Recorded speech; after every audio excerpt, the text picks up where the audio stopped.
Welcome, welcome, Mr. Larry Namer. Thank you so much for sitting down with me. I really appreciate it. No problem. My pleasure. Thank you. First and foremost, and most important thing, do you have a glass of something nice to drink? Oh, marvelous. There we go. Cheers to you. Cheers. Yes. Mm. Oh, good sipping sound. All right, Mr. Larry Namer. First and foremost, let me just give a little bit of an introduction as to who you are. If people watching and listening, if they don't know, then they're about to know for sure. You are the founder of the E-Entertainment Network. Is that correct? That is correct. Okay. You're also, we were just saying before that you are a Brooklyn boy. What is the path? How does a Brooklyn boy, a boy from Brooklyn, a Jewish kid from Brooklyn, how does he end up basically starting one of the most successful networks in, not just in America, but all over the world? How did that happen? Yeah, it's kind of a long story. So, I grew up in Brooklyn before Brooklyn was trendy, and actually grew up in Coney Island. So, it was the hood.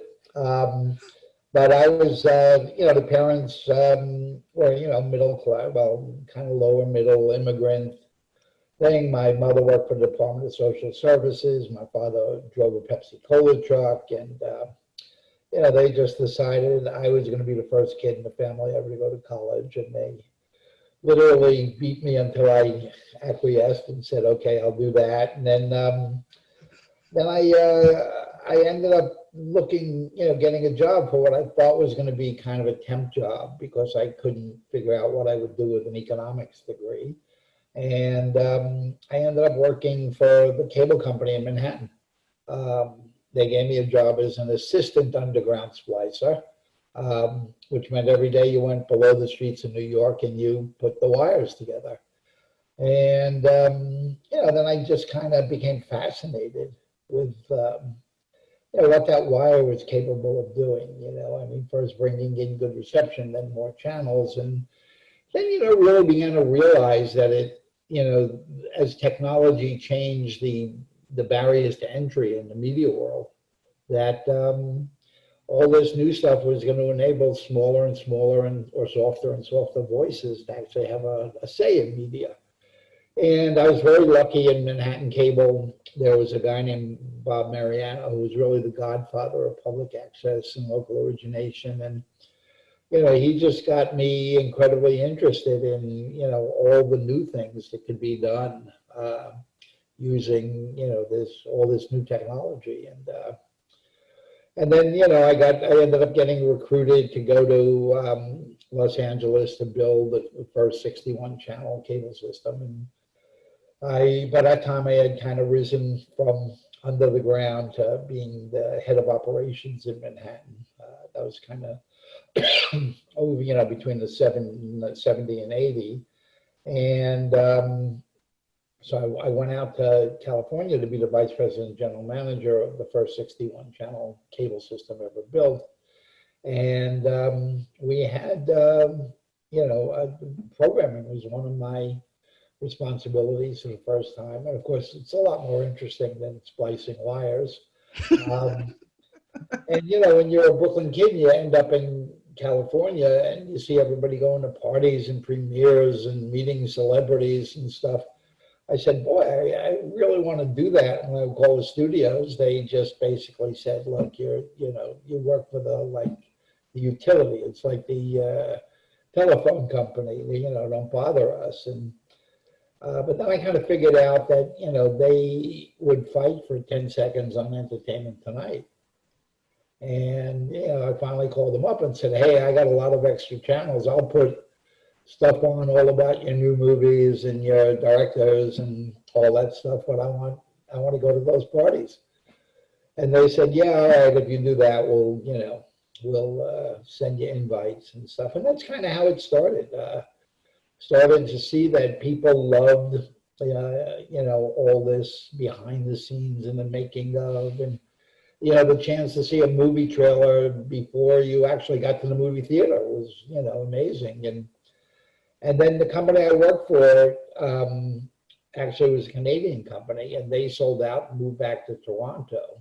And I said, hey, I didn't go from Brooklyn to LA to go to Toronto.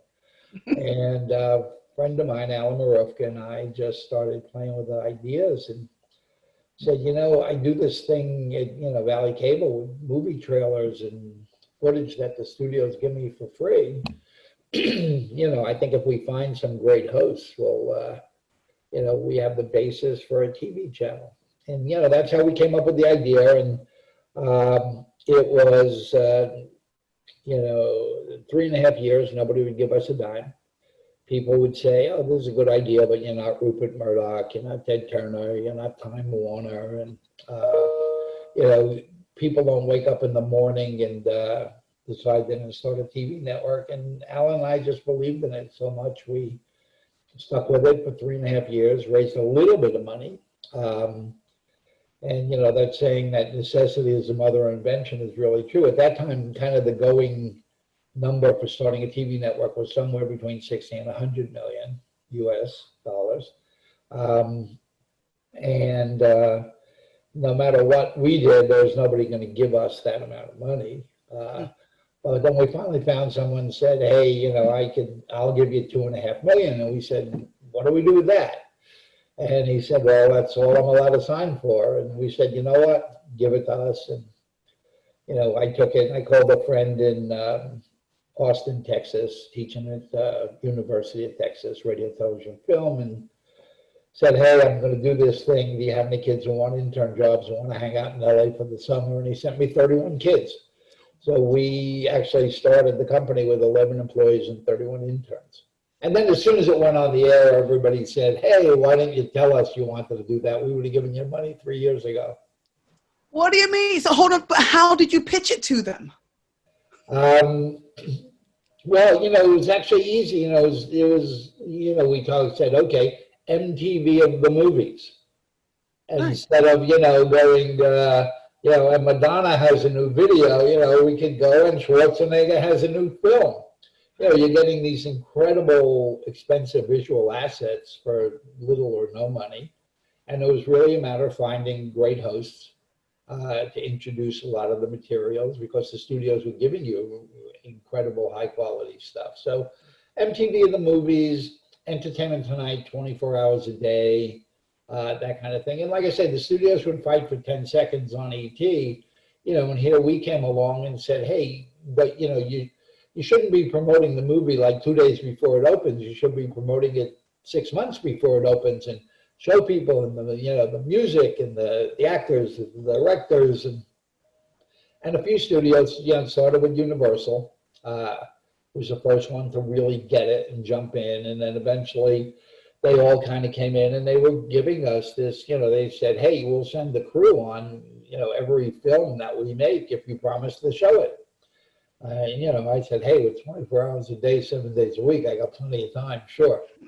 And probably the best thing we did with the very limited money we had, we invested in the hosts.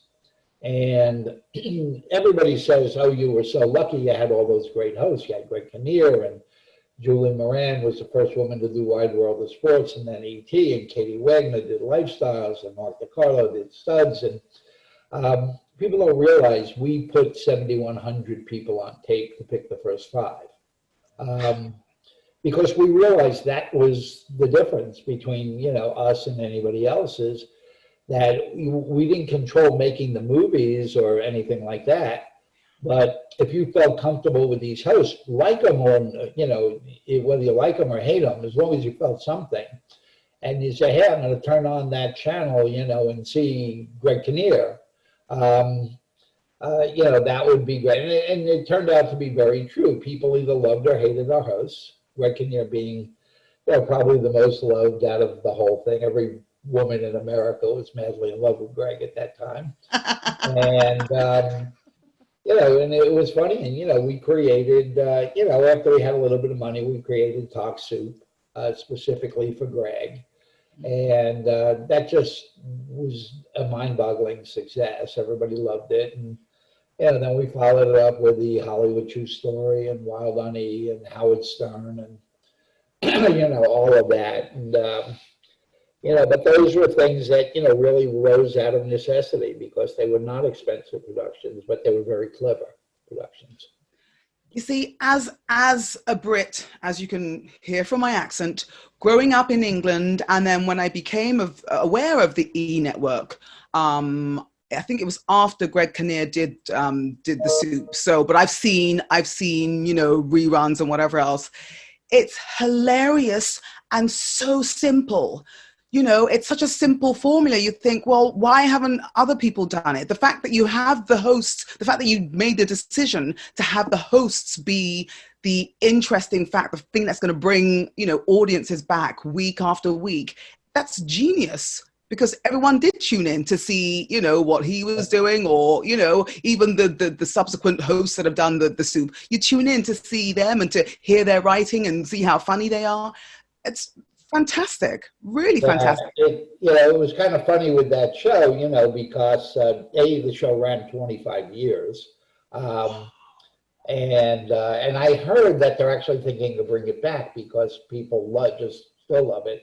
But, when we first came up with the idea and I told people about it, they said, Larry, we really like you, but you've lost your mind. I said, why? They go, we want to do a TV show that makes fun of TV shows. And I was like, yes, exactly. And they would go, oh, why would anybody watch that? I'm telling you, they're going to watch it. We actually started, a story with that show was we were thinking of doing something for women who miss their favorite soap operas. So when they come home, we wanted to do like a soap opera recap for all those women who missed their favorite show during the day. And originally we were thinking of calling it Talk Soap. But nobody would give us the clips.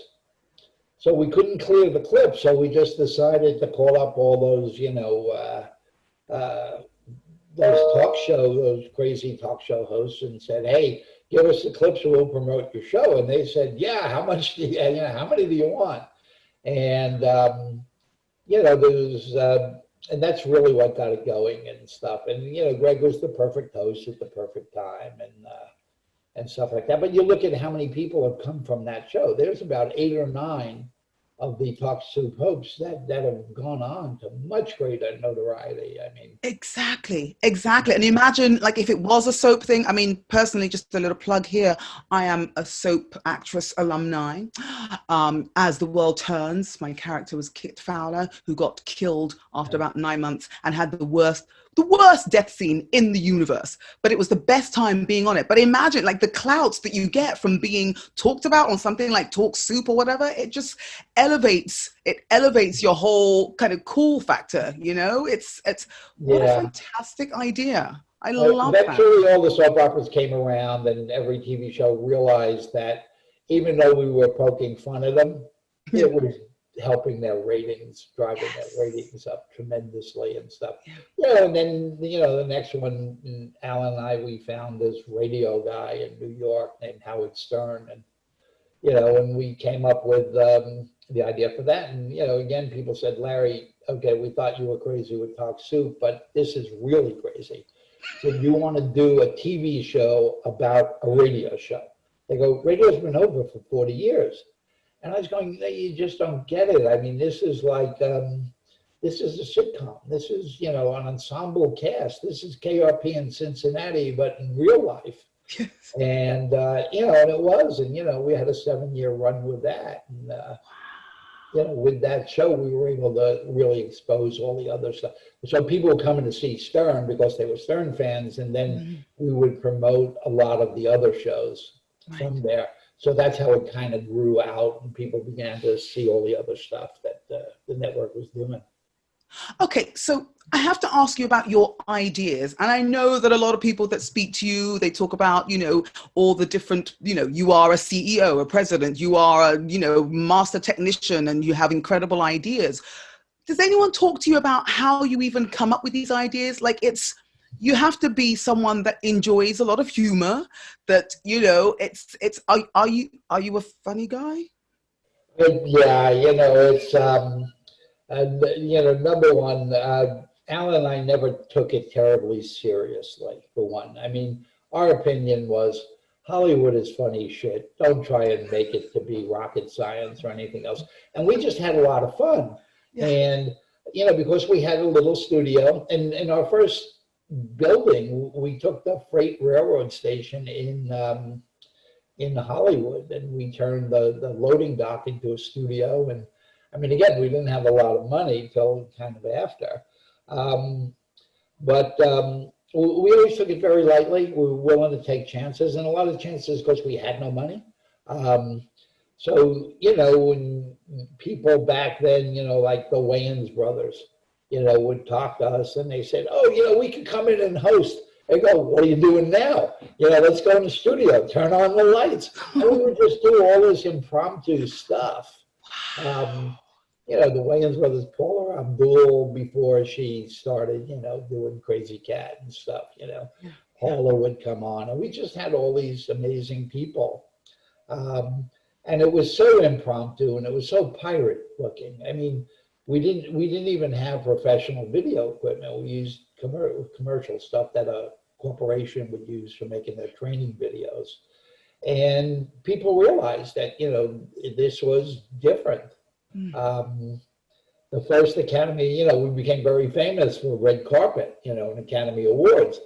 But, what people don't realize is that when we applied for credentials the first time, we were rejected. And, the Academy said, you're what? Well, actually, then the name of the company was Movie Time. We later changed it to E. They go, you're cable? No, we never heard of you. No. And, what we did was we went around the back and we climbed over the fence and we threw the cameras and the equipment over.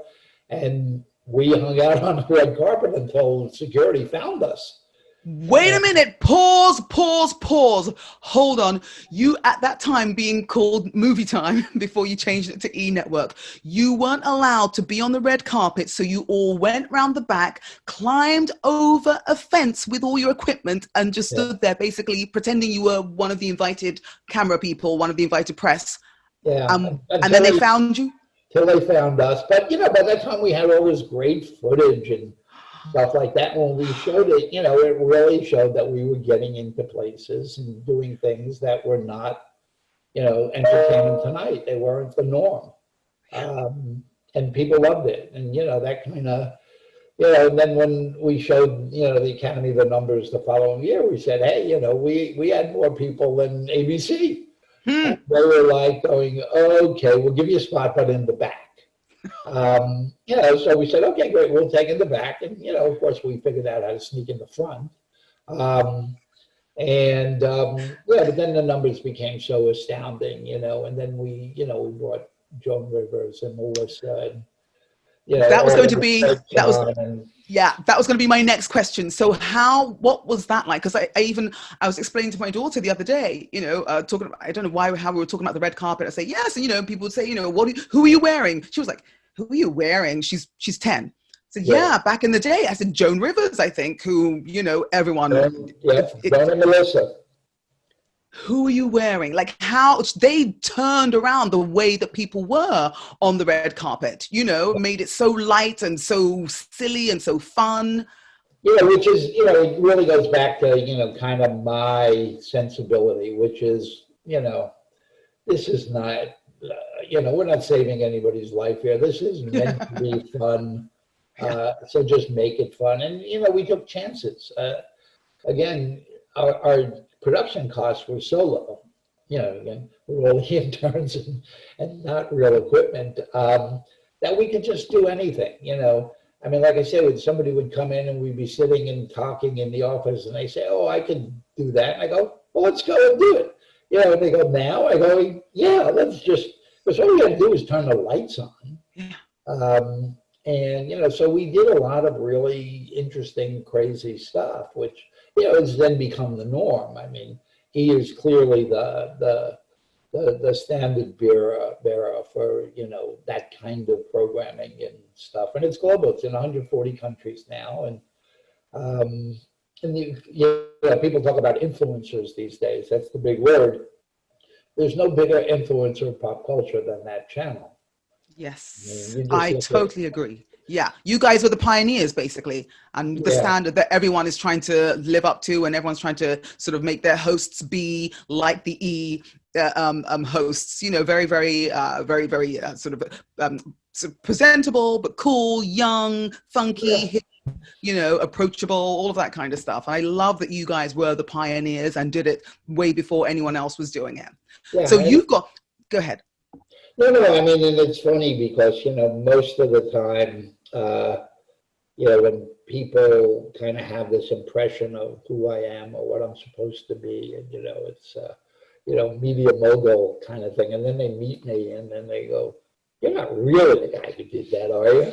Yeah, because again, I just don't, when people say to me, "What's your greatest achievement?" Actually, E is not what I say. I actually have other things I'm prouder of. It. When you look at it, I say, okay, so I figured out that people like Hollywood gossip. Okay. I mean, that's not really a great accomplishment. It's, we did it and I'm very proud of it. But, it looks so obvious to Alan and I, and, we just did what we thought made sense. And we were right. So you mentioned your partner, Alan Mruvka. Yeah. Yes, fantastic. I was trying for a long time to pronounce that correctly, but it's interesting because I was planning to ask you a bit later on what it is that you are proudest of. So let me just dial it back a little bit. Currently, you are obviously, like most people, you are at home in LA because you can't travel, but your traveling ordinarily would be between LA and China. Is that right? Yeah, well, my travel, LA, New York, because I still love to eat. And New York is my place to eat. Uh, yeah, I travel all around China. And then, in the last 2 years, we've been doing some of the shows we've been doing are travel related, either shows about China for the US or the shows all around the world for China, which we actually do in Chinese language, Mandarin. Um, and yeah, so my last place we were shooting actually in Croatia when we learned the pandemic was coming, and we quickly finished shooting and got everybody either back to China or back to the US, wherever our crews were from. And but yeah, I cannot remember being in LA this long. Uh, Is that in a my good or a life. bad thing? Is that a good or a bad thing? Well, I mean, I love traveling. I love I love being in China, and I love our country there. And I fell in love with Croatia when we were shooting there. And um, so look, I have a house, I have my vegetable garden, I got a swimming pool. So I can't complain that much. But it is, it does get to you and wear you down after a while. You just lose track of days and time and all that stuff. I mean, my only regimentation is I'm a wannabe gourmet chef. So it's like, come 4 o'clock, I start to really think of what is it going to be I'm going to cook for dinner. And, I'm here by myself. So it's challenging to, make gourmet dinners for one, but, I manage to kind of squeak one out every day. And Okay. it's what keeps me regimented. Yes. So I've got two questions. First of all, I love the fact that you've got a vegetable patch. First of all, how is it doing? And it's doing great. Because when I built it, I actually had this Hungarian handyman who, would build things in Hungary for the last 500 years. So he built this amazing, like, raised bed garden, and I have underground watering and all that kind of stuff. So my vegetables I don't even stake the tomatoes. I just let them all grow wild and stuff. Wow. But I have herbs and all that stuff year round, and in the winter I have root vegetables. In the summer I got a lot of tomatoes and peppers and all of that stuff. So what at the moment, what is your favorite thing? You said that you're a wannabe gourmet chef. So what's your favorite thing to cook? Like if next week you were able to have anyone come to dinner, what would you want to prepare for them? Well, I mean, at this point, I read a cookbook a month. So, and I practice it. So I'm pretty good now. And I cook Italian really well. So, if it's my kids are coming over or whatever, they love Italian food. So I'll do that. But I think, when I'm really looking to impress someone, like if I have a date and I'm cooking for my, whoever the girl is Chinese. I can, oddly enough, and this is the strangest thing, when I was a kid, my both parents worked. So when I was 12, I learned how to cook because my choice was learn how to cook or eat peanut butter and jelly sandwiches every night. Oh. And but then when I got into college, I worked in the delivery of a Chinese restaurant in Brooklyn. And I was always fascinated with the cooking, and I would always ask the guys, I would deliver the food to people's houses, and you'd pick it up in the kitchen, and then you bring it to the house or whatever. But I was always asked the chefs, teach me how to do this and teach me how to that. And, they just thought it was hilarious teaching a little white kid how to cook Chinese food. And but they saw I was good, and they saw I was pretty passionate. And then one day it was like in February, the Chinese New Year, and they were having a Chinese New Year party, but it was a snowstorm, and 3 of the chefs didn't make it. And the head chef just looked at me, and I was like, yeah. And he said, want to cook with us? And I said, yeah, sure. So I ended up cooking in a Chinese restaurant for 2 years. And so it amazes people, particularly Chinese people can't believe that I can cook their food typically as good, if not better, than they can. My goodness. So, okay, my younger sister, who she's a soccer coach, and she was coaching in Shanghai for 3 years. Yeah. And she had a Chinese girlfriend, and they came to visit here. And, we, as a family, periodically will get Chinese food from the Chinese restaurant. She cooked, we went and got all the ingredients, all natural, all organic, everything. She cooked like a 4-course meal. Oh my goodness. Yeah, it's a huge difference when you go to a restaurant, you're getting stuff being made so they can make money. When you cook for yourself, you're using the best of the best ingredients. And yeah. Wow. So, okay, so you can cook Chinese food incredibly well. Can you speak Mandarin or Chinese very well? You have never heard Mandarin spoken until you've heard it with a Brooklyn accent. It's, in a lot of places, they barely understand when I try and speak English. When I try and talk Mandarin, it sounds like something out of the Sopranos or something. I mean, Sopranos is good, but I can't imagine Tony. Yeah, it's I can get by a little bit if I have to, but the good part about China, particularly Beijing, Shanghai, and those cities, is there's so many people that speak English. I mean, we're the only place in the world, I think, where people speak one language. Every place else, they speak multiple. My littlest son, who's 19, goes to Boston College now. But when his mom and I split, they kind of went off to Europe, and his mom was Russian, so we figured let him learn Russian first. He'll always learn English. Then he learned English. Then we split up, and then she moved to London. So his Russian and his English both have a Brit accent. Then they moved to Italy, so he learned Italian. Then she met a German guy and moved to Hamburg, so he learned German. And then started going to school in Switzerland, so he learned French and Spanish. So, he's 19, speaks 6, but fluently, perfectly fluently. That's very impressive. I don't meet many Americans that can speak more than 2 languages. Well, more than one in general. He's not American. He's he's grown up all over the place. Wow, that's pretty amazing. Okay, so since you mentioned your son, I know you've got 3 children, right? Yeah, two sons and 1 daughter. Okay, so how did you manage to, obviously you've gotten to the position you are career-wise, how did you manage to balance all of that with being a father? Because it's a tough, either job is tough. So were you able to manage that? Were you able to balance being a husband, a father, and then this media mogul, as you put it? Well, obviously I haven't done so good as a husband, because I've been there a few times. Uh, Wait. May I interject? The fact that you even walked down the aisle in the first place means you believe in love, right? yeah, no, absolutely, I do. I mean, that's there's no question about that. But Right.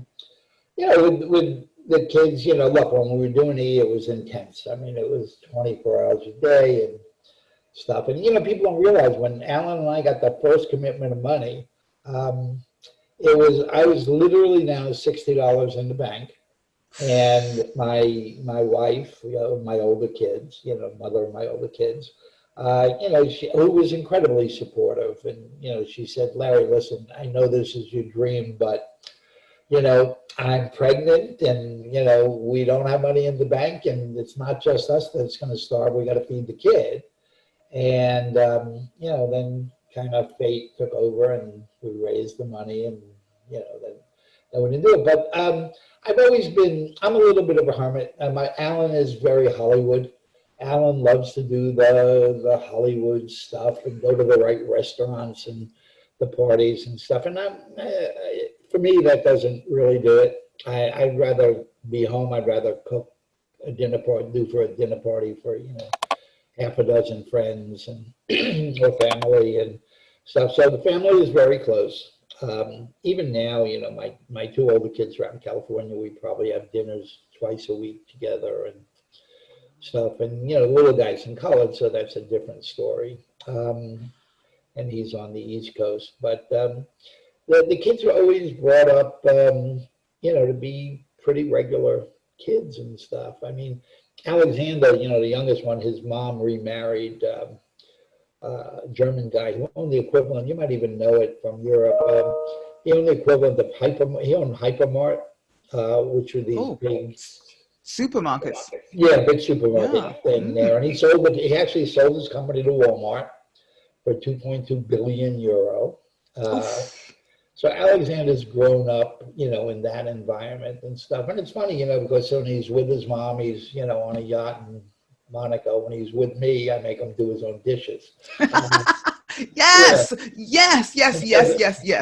first few days are always kind of fun because, you know, he's going to make that transition between, you know, I think in the house in Hamburg, they have 5 servants and stuff. And, you know, I have a maid that comes in once a week, you know, to clean the house. And, yeah, so he'll get up from dinner and go, can I go play video games? I'll go, yeah. And he'll get up from dinner and start going, and I'll go, And he'll go, what? I go, your plate. You go, where are your people?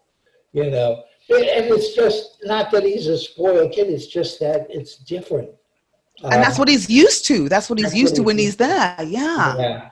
But he's, you know, he's generally pretty good. But he's grown up so different than my other kids and stuff, you know, because we always, I mean, not that they really ever wanted for much, but, you know, we always kind of kept it, you know, purposely to keep them grounded.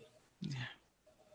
You see, that's how you come across to me, is very, very grounded, very level-headed, very just like the fact that you have a vegetable garden. I'm sorry, like any woman that you meet, if you're not already in a relationship, any woman that you're meeting, you need to lead with that. Do you know what I mean? Because that signifies so much about a human being, you know, and it's never mind how therapeutic it is, but just watching the things that you're planting, watching them grow. You've got irrigation going on. You're not even standing there with a hose or whatever. You've just got it all. It shows the type of level-headed person that you are, you know, which is a very, very, it's a rare commodity in LA, you know, and I've lived in LA and, you know, It's quite a place, yeah. Ooh, yeah, lived in LA, and but it's wonderful. The palm trees are very inviting. The weather's very inviting, but it's great to sort of meet someone who is just like, yeah, I'm not impressed by all of that. And irrespective of what my, you know, Wikipedia page might say, I am still just me. I'm just, you know, Yeah, I like. well, you know, for me, it's between the gardening and the cooking. It's the replacement for therapy. You know, a bad day, get stressed out, you know, things go wrong as they always seem to do, you know, at the least opportune time, is just go in the kitchen and kind of get lost in it. It's like, you know, some people do yoga, you know, I cook. And it works. Yeah, because also it's the creation of it. You can kind of lose yourself in it, and also somehow it clears your head, right? I'm not a cook. Like I have two things that I can cook and I make them batch amount and my children eat those two things for a week. Poor kids. I'll tell them you said so. It's like mommy has to do other things. You know, it's the world for a woman these days, especially if you're a mother. And I know that you are a supporter of women, especially women in media. You know, the work that you're doing now. Please tell people about it. I don't want us to talk forever and ever, and you not even tell people what you're doing. Although I want to get to know the the regular Sure. Larry as well. But yeah, tell me what you're doing, and let my listeners, my viewers know how much of an advocate you are for just kind of embracing the world as it is and making sure that we are representing that in the media. Yeah, and I've always been, and I wouldn't say it's women, I wouldn't say it's African American, I wouldn't say it's any one thing other than diversity. Um, and it's, I grew up in a very mixed neighborhood. Coney Island today is still, you know, an interesting place to be. It looks a little, it still looks like a war zone. But we grew up very different, a very mixed environment, and I played football, and half the team was white, and half the team was African American, and once in a while they throw a Puerto Rican kid in somehow, and it just I never really thought about, and I still don't think in those terms. I mean, it's just you're my friend, you're not my friend, and it's not that I don't notice that we look different, but it's just not top of mind kind of stuff. Yeah. But so I've really been about diversity because I felt that media, particularly technology, was going to give people who didn't really have a voice. And I wouldn't care, whether it was, an ethnic group or women who crochet and knit, people who, need a voice in media should have a voice in media. And that's kind of what I've always been about. And I've had a company in Russia, in the Soviet Union, and I had the #1 TV show in Russia for 10 years. We had the largest concert company there, and we do a lot of stuff there. Now I'm in China. Here in the US, I do a lot of speaking on technology and how it provides voice to disenfranchised people. And, when I got into the TV business, it was 2-inch tape machines, and you needed a few $100 million to start a TV network. Now you can have your own YouTube channel, and shoot it all on your iPhone. So it really has gotten a lot of people who, and especially when you get to musicians and artists and talented people who couldn't get exposure at all, now have the ability to do amazing stuff. And if you spend the time and you learn how to promote and you figure out how to use social media and stuff, you can actually, hone your craft and get your voice heard. And again, it doesn't make a difference what it is. Even if it's diverse political views, I think that they're, not the extreme, not anything, I don't believe people should be advocating hurting people. No. That doesn't work for me.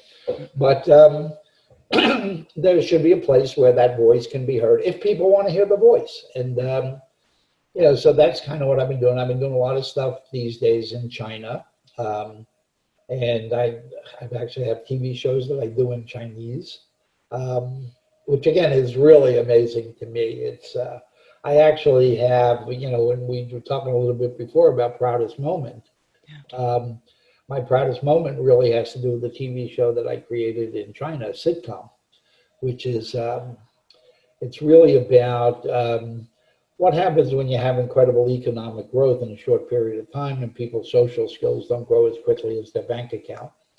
And I did it a few years ago, and I wrote it in English.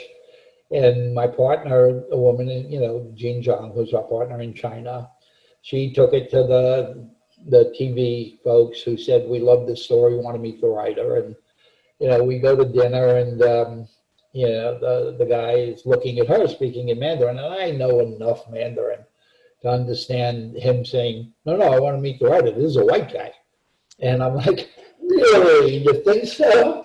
And he said, no, I didn't make it, I didn't mean any offense. He said, but, when I read it, I know, because she had translated it into Mandarin, she said, I never thought this was written by anybody other than a Chinese person because it reflects daily life so accurately.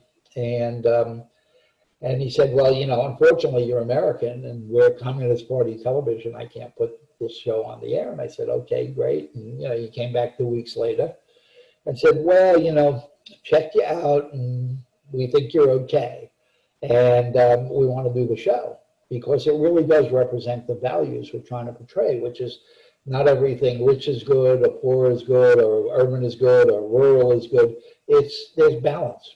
You need to find the balance. You need to find that place of balance in life. And so we did the show, and it ended up going 70 episodes, 70. And it's called The Return to the Village of Good Fortune. It's about a kid who goes back to his roots and after being a big success in Beijing. And it's, his kids are spoiled Beijing kids, and they have to deal with the kids from the little village. And but it ended up getting nominated at the Asian TV Awards. And it was the only comedy from China that was nominated that year. Wow. Which to me, I said, okay, now this is interesting. The funniest TV show in China is written by a New York Jew. I said, that's an accomplishment. Yes. And hold on, and was this the show that had the first openly gay character in it? No, that's a different one. Oh, okay. We did actually for Bacardi. So a lot of Western brands needed to, start building their name and their brand awareness in China. And, the liquor business was interesting because China had a history of, no history of mixed drinks. Yeah. You go to a restaurant, you'd get a beer or wine and the waiter would bring it to you. Now all of a sudden the Westerners show up and they want Bloody Marys and whiskey sours and all of that stuff. So Bacardi was opening bartender schools there. And so they underwrote, and I wrote for them a 10-part TV series that was called Modern Life. And it was kind of like Friends, the Chinese version of Friends. These 5 kids do good. They move to Beijing. They realize how expensive it is. They got to live, together. And but one of them decides to go to bartender school and stuff. But in the show, I had an openly gay character. And I got called on it.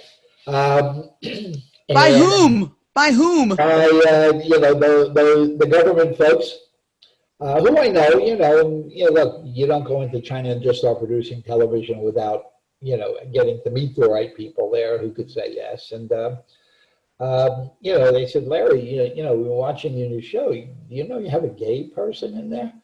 And I went, yeah, why? They go, do you really need a gay person in there? I said, well, do you think there are no gay people in China? I said, well, no, but do you really need to put a gay person in there? I said, okay, we either leave the gay guy in or I try and free Tibet. Pick one. And they said, leave the gay guy in the show. And that was it. And, they never bothered us. And, we hear a lot about this censorship and stuff. Yes, of course there is. But you know what? When I get asked about that, to me, it feels no different than me being here in the U.S. I get censored by Rupert Murdoch. I mean, not anymore because he sold the company. But, and I use Rupert as kind of the symbol for the devil, And if Rupert didn't like what I wanted to do or, the political view I took in something, I don't get to do it here. In China, quite honestly, I've had 5 shows on network TV in 10 years. I mean, that's, you couldn't get 5 shows up in the U.S. here. Wow. So it's harder, you think, to put shows together and to get them aired here in America? Yeah, it's harder because one of the things you have going on in China, I mean, number one, you have 1.3 billion people. You got a lot of people there. And they don't really, they didn't really have brand habits already. They were just learning about, what do I shave with Schick or do I shave with Gillette? Do I drink Coke or do I drink Pepsi? So, in the U.S., if I have a strange idea, like Modern Life was a strange idea, when I went to Pepsi with it, they would look at it and go, okay, maybe this could change our market share 0.1%, and, against 350 million people, that could be whatever. And they'd realize that It just wasn't enough upside to take the risk.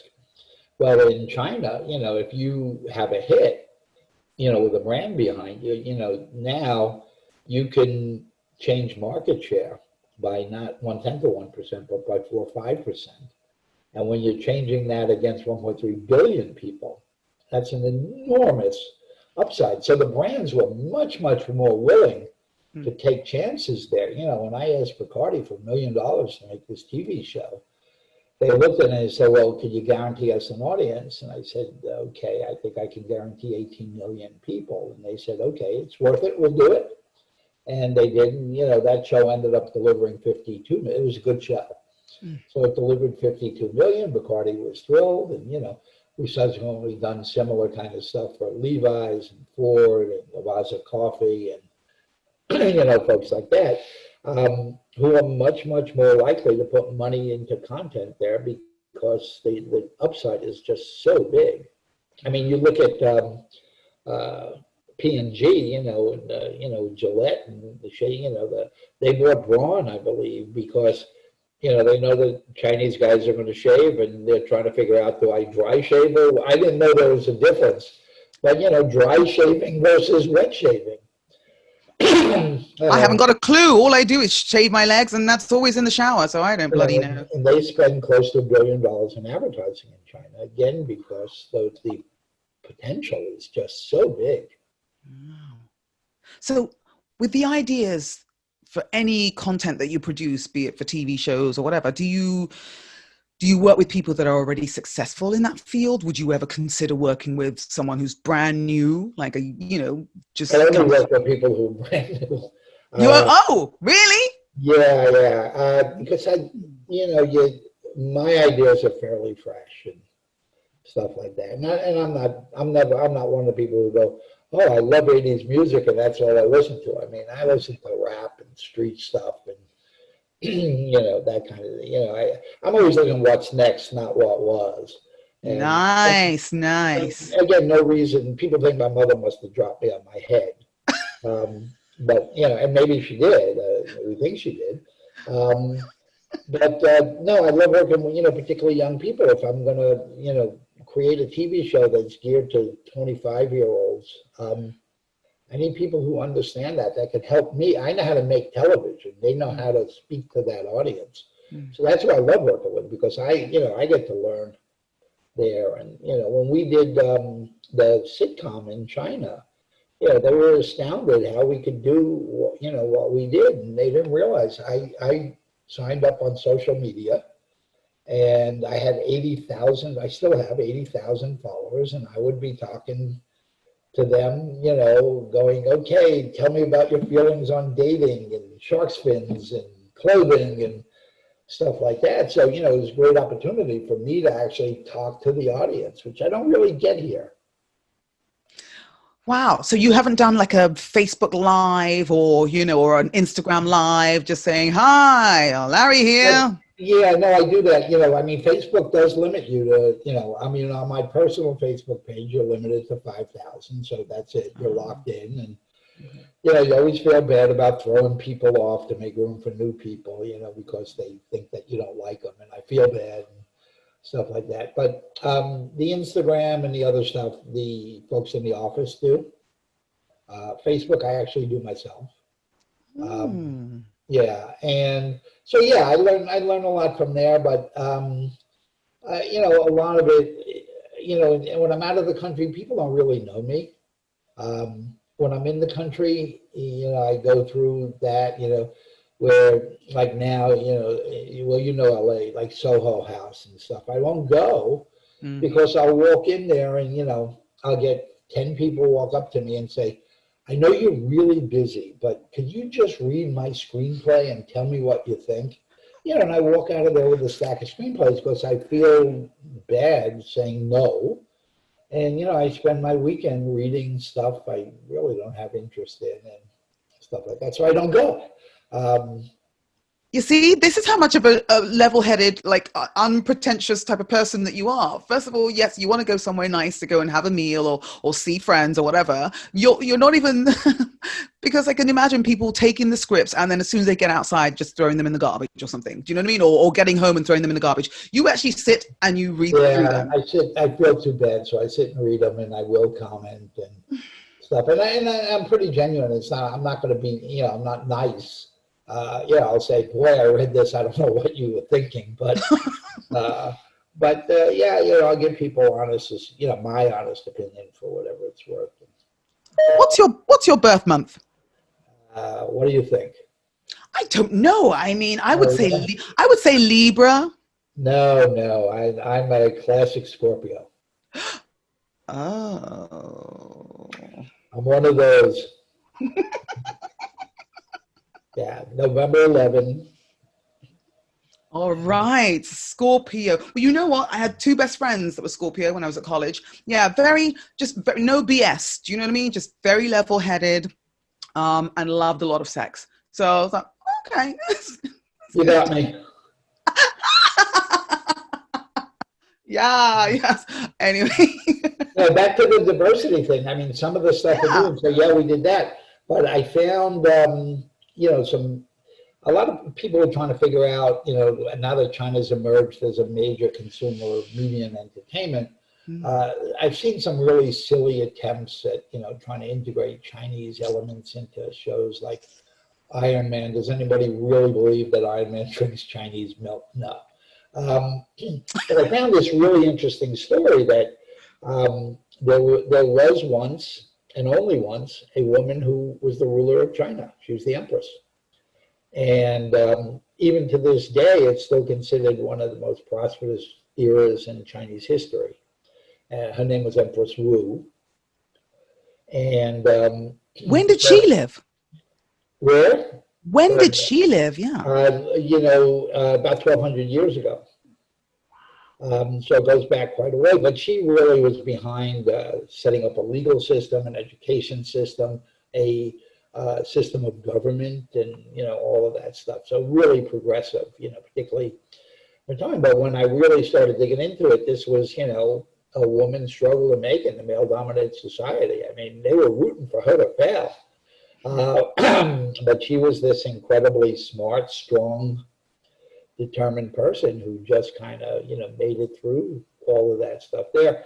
So I found, I said, this would be great. I would love to do a movie, but if you do a movie in Mandarin and you subtitle it, nobody else is going to go to see it. I said, I want to do this movie in English using American-born Chinese or Canadian-born Chinese, and really focus it, obviously about her, but really make it the story of a woman's struggle to make it in a male-dominated society, which is a much more universal theme. So I found a book. There was only one book written by a Western woman, a scholar, wrote this book about her. So I bought the rights to the book, and then I brought in Ron Bass. Ron won the Academy Award for Rain Man, and he co-wrote Joy Luck Club. So he wrote the screenplay, and when I first went out to people, they said, Larry, listen, maybe you had some good ideas back in the days, but now you've really lost it. Nobody's going to go see a movie with all Asians in it, and I was like, yes, they will. And nobody would believe it. And then Crazy Rich Asians came out. And all of a sudden, every studio started calling, going, hey, you remember that story you were pitching us? Is that still around? You want to come in? And so, we're doing this movie, Empress, and then the pandemic hit, so obviously everything went on hold. But we'll pick it up then. We'll shoot exteriors in China and interiors in Vancouver because we need a lot of, English-speaking, ethnically Chinese folks and stuff. And, and that idea was groundbreaking. And, people have now realized that not everything has to be all American, not everything has to be all white. And it's just, it's not even social conscience, it's just good business.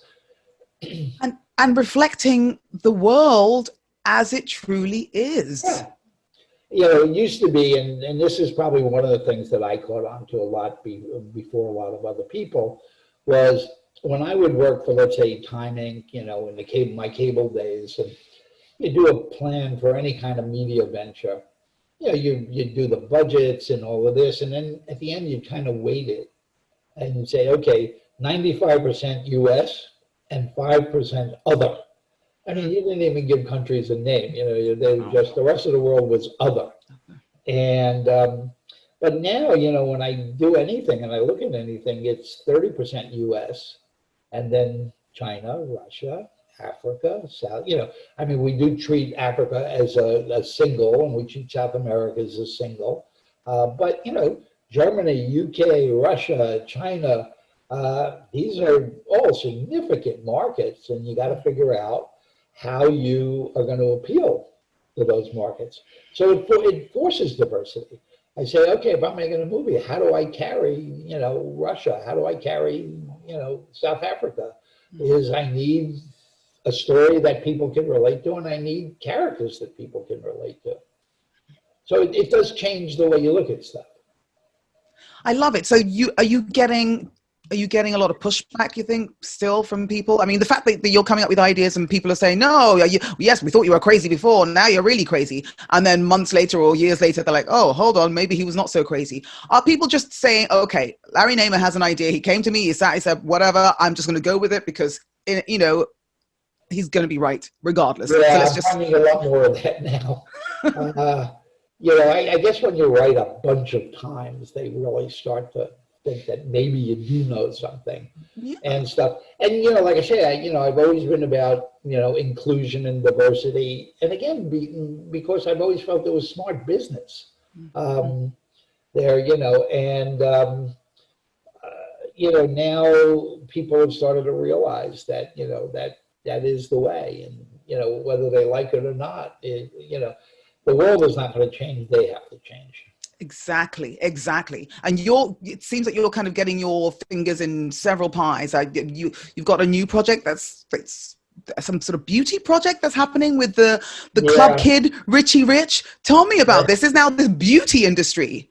Yeah, how? It's kind of funny. Well, I'm the media guy in a beauty play, but some folks that I know, for quite a while, Darren Mayer, who's Mr. D, and Richie Rich, who was one of the original club kids and stuff like that. We started playing with this idea that there really isn't an interesting media vehicle for the LGBTQI community, and there should be one. And again, it just goes back to everybody should have a voice in media somehow. And so I work with them and I help design, and I'm kind of the media strategist, content guy, and and so we started this thing called Beauty Queen with a K. It's beauty and then queen with a K, and it's really a media play. With the first show, going to start calling Gods of Glitter. And it's, makeup is the central factor, but it's making up. But it's really, it's a talk, there's talk show and there's all kind of, it's everything. But with the unifying factor being, people's interest in makeup and beauty and fashion and all of that stuff there. And, it's been interesting for me. I think I'm still the only straight person in the company. And how is that? How is that for you? Because, I've gotten, because it's gotten great notoriety. I mean, it was like page 6 in the Post, and it's been on Daily Mail and all of that stuff. And, people I know for a long time are, writing me, emails going, you finally came out? I didn't know you were gay. And I'm like, really? But those are okay. It's the ones that go, well, I always knew it. That, those are the ones that kind of throw me a little bit. Okay. So you have to be gay to work with queens. Is that right? No, you don't. And, we now brought in, I just brought in to be the head of production. I brought in Rick Cortine. Rick was the head of production for me at E! Because you really need a certain level of production, and I need someone who understands me and my sensibility, because I don't need technical perfection. I want to really I want to expose what's real more than anything else. And so we just put Rick in, but no, there's no rules on who gets hired. It's just the best people. But it started out coming from that community, and them expressing what they need, what they want, and all that stuff. So, yeah. I'm glad that you covered that, because that was actually because I reached out to some of my followers on social media to ask if, if they were to be in front of you, what would they want to know? And one of the first questions was like, how, because you are about diversity. So how is that leaking into the LGBTQI, community? So thank you for answering that question before I even asked it. Sure. Another person wanted to know, so how are you, because I'm about balance and I kind of dip into all areas of people's lives. So how are you managing dating in quarantine? Not well. Not, because you really can't. I mean, you meet people by going out. I mean, I'm not. And if you're in the Hollywood community, I meet people at parties and premieres and things like that. And when I do them, but that's gone. I mean, that's not happening. So the environment, or the scope of the environment, is shrunk to literally nothing. And so it's just, what is that doing for you? Is it making you, like, this whole COVID times is doing a lot of interesting things for people, be it good or bad? And what have you noticed about yourself? What has it done positively for you? well, I learned I could cook anything. Because now that I have time, I can, spend 4 hours on cooking my dinner. Well, before I never had that. So, I mean, that's one thing. I read a tremendous amount. I mean, everything is on my iPad, but, I probably read the equivalent to 50 magazines a month of all kinds. Wow. Just because I get these bugs to learn stuff. Like when I was helping do the business plan for the Hobby and Craft Network, I learned how to cross stitch and crochet and all of that stuff. Because you had to. How do you represent something on television unless you really know how it works? So You learned how to cross stitch and crochet? Yeah. I hate to Larry, say that, but this you is have to. fabulous. But when you're designing, let's say, a TV network, I mean, you're really a method actor. You need to really dig deep in. I've always felt that people could smell out bullshit really quickly. So if you weren't genuine and you weren't real, people, somebody who really knows it will look at it and go, they don't really know what they're doing. So you had to be very deep and very genuine, and people would have to walk away with a feeling that they got something out of watching the show. They're not just going to sit there forever and watch your stuff unless they feel they're walking away with something. I mean, there's something could be, I learned a new thing to do, or, I watch the show because it makes me feel good, whatever it is, you got to give them something. So that's, so I do a lot of it. I do an incredible amount of reading. And have you ever actually crocheted something for yourself or Yeah, for someone that you know? I made myself an eyeglass case. I wish I'd known that before. I would ask you to show it. I'd love to see this. Yeah, no, I don't even think I still have it. But yeah, that kind of stuff. And when I started in China, I decided that I could design clothes better than Tommy Hilfiger. So, I designed my own shirts, and I started doing like Mandarin collar shirts with a very thin band across, and a placard across the buttons so you didn't see the buttons, and just a lot of silly stuff. Okay, what do you not do? I can't bake. My baking is really bad. Can't bake. I don't dress terribly well. I mean, you're kind of looking at it. Jeans and a t-shirt, it's kind of as far as I go. Darling, isn't that all you need? Like, if you have, it's like Simon Cowell, doesn't he have the same t-shirt, like 100 of them in his closet, 100, it's, if you find what works, what's wrong with that? Well, for me, it's like if I'm meeting with a banker or a financier, I'll put jeans on. But other than that, it's, shorts and a t-shirt. Well, you're in nice climate. It's Shanghai. I can't really remember if my sister said it was ever really cold, but if the weather calls for it, shorts and a t-shirt are fine, Yeah, Shanghai is unbelievably humid. Right. Yeah. And so shorts and t-shirt makes sense to me. Yeah, no, it works. And, particularly now, it's great. I don't think I've had to change out of shorts and a t-shirt in months now. There you go. And you don't need to. In fact, you don't even need the shorts. No one can see below the waist. Well, I want to feel like there's a purpose to the day. So That's true. Yeah, that's the thing. When quarantine first started, I think a lot of people were just like, oh, I'm just going to stay in my pajamas all day or whatever, I don't need to. But it does start to affect your mental state. You need a little bit of regimentation and stuff. That's why I say, the cooking is good for me because it kind of gives me, I got to think about what I'm going to cook, and I got to think about shopping, and I got to do shopping, and I got to, figure out how I go to the supermarket and the mask and not catch the COVID and, all of that stuff. Which supermarket do you go to?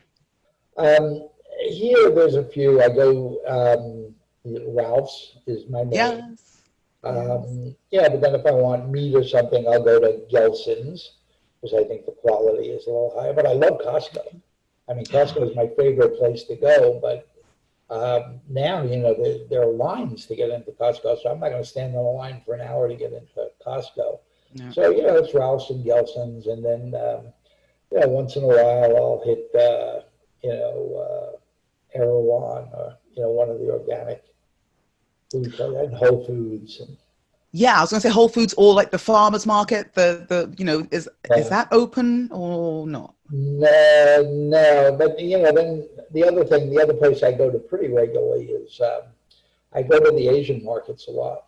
So I go to 99 Ranch, because a lot of times if I'm just here by myself, I cook Asian food more than I cook anything else. Asian, Italian, probably. I wish I could taste it. Like I know apparently the world's best chefs are men. Is that true? That seems to be true, yeah. I love that because for people that can have babies, they tend to have to be women. So, if the world's best chefs are men, I think that's a fantastic balance. Like we'll make the babies, you guys cook the meals. Make the food, yeah. Yeah, a lot of the great restaurants and stuff. But, now, I mean, in LA, there are so many great women chefs that are, it's kind of really balanced itself out in the last 10 years. It's a pretty good mix now, half men, half women. There's some great restaurants owned by women now. I know. I do miss it. I don't want to keep you we've been here for quite a while. And I know you said you've got time, which is fine with me because I will continue, I'm still here with my bubbles. You haven't even taken a sip. Sure. Yeah, no, if you've got any more questions, I got a few more minutes and then I'll need to jump off. One final question. For everyone that I'm speaking to, because I am about balance, I'm a Libra, and it's the constant, sort of juggling act, trying to sort of get things in the right amount of balance. Sometimes it tips that way or whatever else. What would be your advice, having, been so successful for so long now, but you still had a family, you still got married, and you're still working prolifically. So what would you say is the one piece of advice for any of these, young people that are, that you're meeting, they're throwing you scripts or whatever else? What would be the piece of advice that you would offer them in their pursuit of having a successful career? What about a successful life? What would you advise them? I think, for a lot of people, particularly young entrepreneurs, I think the biggest thing I see is really the ability to self-assess stuff. I mean, I wake up in the morning, I have 10 new ideas every day. 9 of them, by the end of the day, they're the dumbest things I've ever heard. But you really got to look at this stuff and realize not everything you're going to do is brilliant and stuff. I mean, if it still holds up, then pursue it and don't let go. But really, people spend so much time trying to justify a bad decision or a bad target or whatever, that they spend all their time on a bad idea as opposed to going, you know what, bad idea, I was dumb, and go on to the next one, which does have a chance of succeeding. So, don't give up on your dreams. And, if it's good, stick with it and it will happen. Um, but really look at yourself and look at these things realistically and, and be able to say, you know what, not everything I do is so smart. I mean, I've had a lot of bad ones, and thank God I had enough good ones to make up for it. Otherwise, we wouldn't hear about you, darling. That's true. Right? That's true. But it's about, the persistence as well, like knowing that, you have a combination of good and bad ideas because you're a human being. Yeah. But the fact that I guess you had the belief in yourself in the beginning to even pursue this. It's like you started as being a technician or whatever, and then you built your way up. So did you have that belief in yourself? Did your parents instill that in you? Did you fake it until you made it? I don't know. It's probably a combination of all of those. Like my parents, they wanted, they were all about security. I mean, they wanted me to be a teacher so I can, work 25 years and get a pension and retire. And I would always have a place to live and healthcare and all that stuff. There were no entrepreneurs in my family at all. So again, I was the oddball. And then my mother, when I was 1 year old, there's a funny story. My mother did drop me on my head. Okay, wait, hold on. That really happened? Yeah, she was, and I still love her. I miss her. She died a few years ago, and I miss her every day. But she wasn't a very good cook. And while she was a very loving mother, she wasn't necessarily a very good one. She was changing my little outfit, put me on the kitchen table. And, I'm standing there and the phone rings. And, my mother would just go, okay, don't move. And goes and picks up the phone. Well, of course, I fell off the table and broke my arm. So, we figured that I must have broke more than just the arm, and I probably landed on my head. So, but, again, totally loving, and she was great. And she, developed my interest in vocabulary and words and, all of that reading and all of that stuff. But, when it came to mothering, she needed a little work. As we all do, because you know what, there's not even like a handbook that expectant mothers or whatever, the people that want to become mothers can read and be like, okay, here are the rules. This is how you become a great mother. Da da da da da. I mean, I'm guessing. I mean, God bless your mother. She has passed on, mine as well. But I don't think there's one mother that I've spoken to that has not had their baby roll off the bed as they're trying to change them. Oh, let me just quickly go and grab that. Next thing you hear, you're like, oh. Yeah, no, and and you think about it, back years ago, you had these multi-generation families. So, you had grandparents living with the parents, living with the kids who have kids, and you would get that baby and you'd go home to people who knew how to take care of a baby. Yes. Well, now nobody lives at home, and nobody even sees their grandparents anymore, and you don't have that. So a woman goes to the hospital and has a baby, and it's just like, okay, here, it's like, what do I do with it? What do I do with it? And that's a place where I think there should be some media vehicle, for helping people take it. How do I take this baby from the hospital? What do I do with it? How do I bring them up? Because they change every week. The saying that it takes a village to raise children. I mean, literally, my heritage is Nigerian. I was born in London, but Nigerian. And in the village, in the rural parts, it literally is the village that raises a child. So you can leave your child with your grandma, great grandma, whatever, go off, and they are responsible for raising you and disciplining you, And you knew your parents and you knew your grandparents in a very different way than kids now. Kids now, when they hit 17, 18, they go off to college, never to go home again.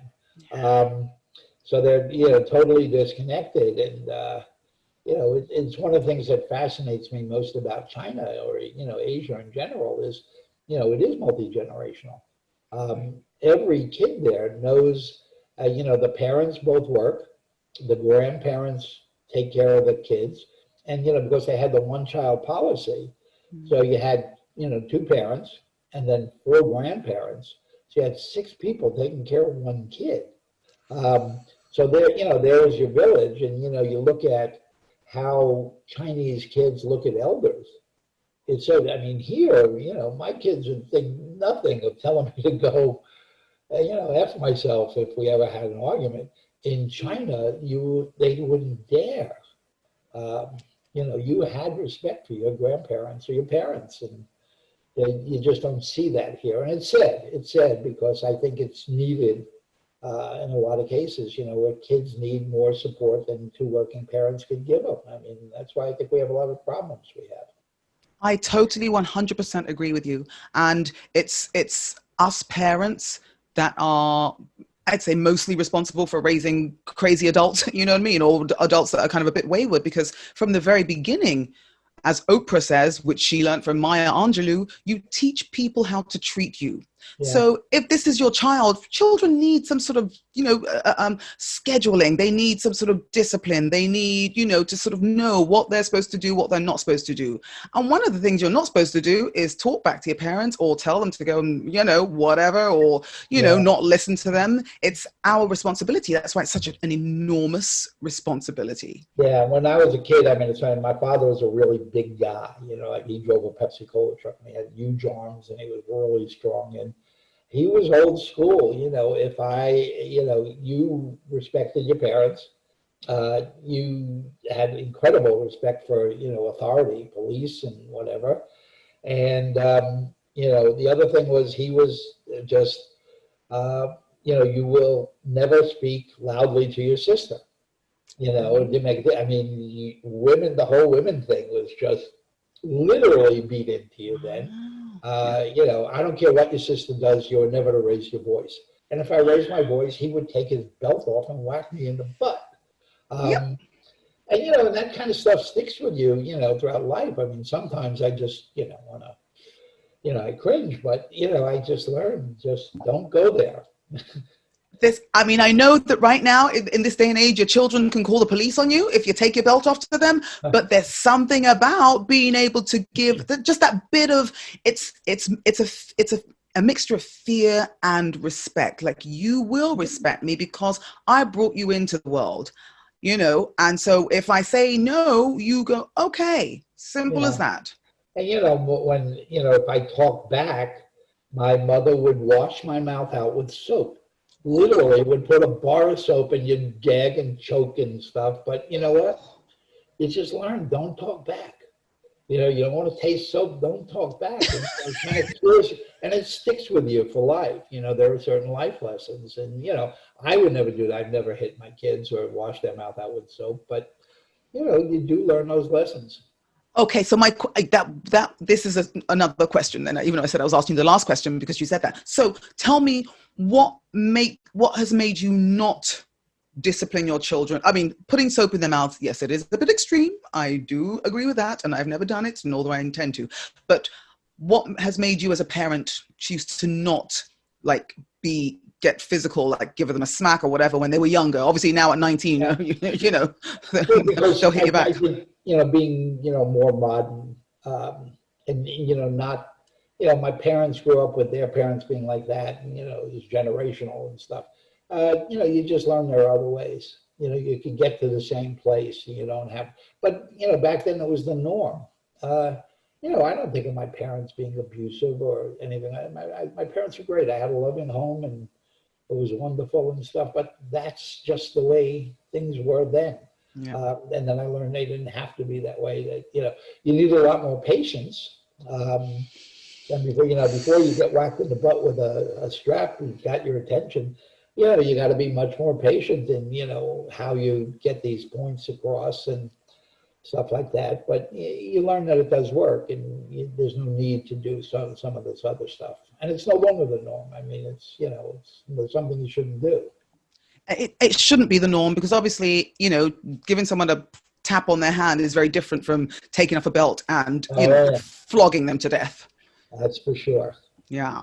Yeah. Okay. I don't know if we're going to end on that note on corporal punishment, but I don't want to keep you for the whole day, although I would love to. This has literally been such an honor for me. And I know that, you get to meet a lot of people and everything. I am so, I've been fanning out ever since you said that you would sit and chat with me. I was like, okay, is he sure?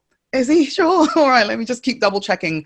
I am absolutely 1,000,000% honored, and you have just given me so many fantastic stories. And I love the fact that you were able to just talk about whatever your vegetable garden. It's going to stay with me forever, and I hope one day to see it. And the fact that you let the tomatoes just grow wild, that says something as well. I'll give you one piece of trivia before we go, since you told me where you're from.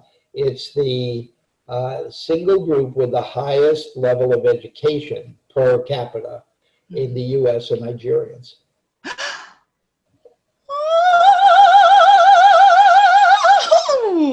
Yes, of course. There's a tremendous focus on education and stuff, and enormous. Can I tell you, I mean, my children are biracial, but I can tell you that my 10-year-old daughter, she was reading by the age of 2.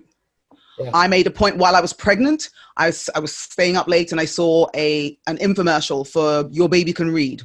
Plug, if they can hear me. Yeah. And I was like, yeah, I need to get this now and start her when she's like 6 months old, because children from the age of like 0 to like 5 or 6 years old, their brains are enormous sponges. So throw at them all that you can, all the knowledge you can. They will pick it up like that. And oh, there went a nail. Everybody says, when you ask them to guess, they typically will say the Chinese or whatever. No, it's actually Nigerians. Just in LA, the first Web Award, Web Content Awards, the LA Webby Awards, LA Web Awards, were actually organized by a guy named Michael Jackway, who was from Nigeria. Mm-hmm. So there's, you guys are doing good. Thank you. I appreciate that. And definitely, I love the fact that there is support from people like you. You're very happy to kind of drag people up with you. Just know that I'm going to keep stalking you and keep making sure that you look at all of my content. And I hope that I get to work with you one day. I know I'm not Chinese, but I hope I'm a woman. So I hope that one day that you will. All righty. Well, great to spend time with you, and good luck. Thank you, Larry Namer. Enjoy the rest of your day. They take our homes, they take our names, they sit behind the walls is where we'll remain. They take our dreams, they pull us apart. They never know our strength, they never know our hearts. We want freedom. We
want